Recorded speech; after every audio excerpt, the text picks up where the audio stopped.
बहुत समय पहले की बात है। भारत के उत्तर में एक छोटा सा राज्य था। राजा द्वारा राज्य का संचालन शांतिपूर्ण रीति से किया जा रहा था। एक दिन अचानक उसे खबर मिली कि एक बड़े राज्य की सेना की एक बड़ी टुकड़ी उसके राज्य पर आक्रमण के लिए आगे बढ़ रही है। वह घबरा गया क्योंकि उसके पास उतना सैन्य बल नहीं था जो इतनी बड़ी सेना का सामना कर सके। उसने मंत्रणा हेतु सेनापति को बुलाया। सेनापति ने पहले ही हाथ खड़े कर दिए। वह बोला, महाराज, इस युद्ध में हमारी हार निश्चित है। इतनी बड़ी सेना के सामने हमारी सेना टिक नहीं पाएगी, इसलिए इस युद्ध को लड़ने का कोई औचित्य नहीं है। हमें अपने सैनिकों के प्राण गंवाने के बजाय पहले ही हार स्वीकार कर लेनी चाहिए। अपनी चिंता से छुटकारा पाने के लिए वह राज्य के संत के पास गया। संत को उसने पूरी स्थिति से अवगत कराया और बताया कि सेनापति ने तो युद्ध के पहले ही हाथ खींच लिए हैं। यह सुनकर संत बोले, राजन, ऐसे सेनापति को तो तुरंत उसके पद से हटाकर कारागार में डाल देना चाहिए। ऐसा सेनापति जो बिना लड़े हार मान रहा है, उसे सेना का नेतृत्व करने का कोई अधिकार नहीं है। किंतु गुरुवर, राजा चिंतित होकर बोला, यदि मैंने उसे कारागार में डाल दिया तो सेना का नेतृत्व कौन करेगा? राजन, तुम्हारी सेना का नेतृत्व मैं करूंगा, संत बोले। राजा सोच में पड़ गया कि संत युद्ध कैसे लड़ेंगे। उन्होंने तो कभी कोई युद्ध नहीं किया है। किंतु कोई विकल्प न देखकर उसने संत की बात मान ली और उन्हें अपनी सेना का सेनापति बना दिया। सेनापति बनने के बाद संत ने सेना की कमान संभाल ली और सेना के साथ युद्ध के लिए कूच कर दिया। रास्ते में एक मंदिर पड़ा।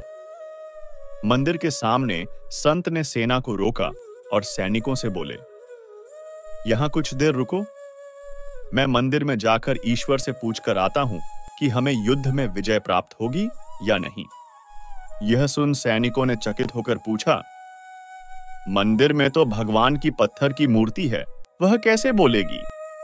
इस पर सेना की कमान संभाल रहे संत ने कहा, मैंने अपनी सारी उम्र दिव्य शक्तियों से बातचीत की है, इसलिए मैं ईश्वर से बात कर लूंगा। तुम लोग यहीं रुककर मेरी प्रतीक्षा करो। यह कहकर संत मंदिर में चले गए। कुछ देर बाद जब वे वापस लौटे तो सैनिकों ने पूछा, ईश्वर ने क्या कहा? संत ने उत्तर दिया, ईश्वर ने कहा कि यदि रात में इस मंदिर में प्रकाश दिखाई पड़े तो हमारी विजय निश्चित है। पूरी सेना रात होने की प्रतीक्षा करने लगी। रात हुई तो मंदिर में उन्हें प्रकाश दिखाई पड़ा। यह देखकर सेना खुशी से झूम उठी। उन्हें विश्वास हो गया कि अब वे युद्ध जीत लेंगे। उनका मनोबल बढ़ गया और वे जीत के विश्वास के साथ युद्ध के मैदान में पहुंचे। युद्ध 21 दिन चला।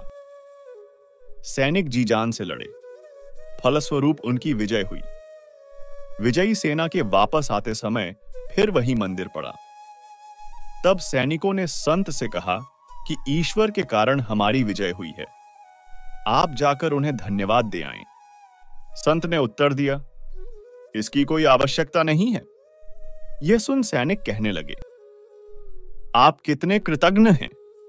जिस ईश्वर ने मंदिर में रोशनी कर हमें जीत दिलाई, आप उनका धन्यवाद भी नहीं कर रहे।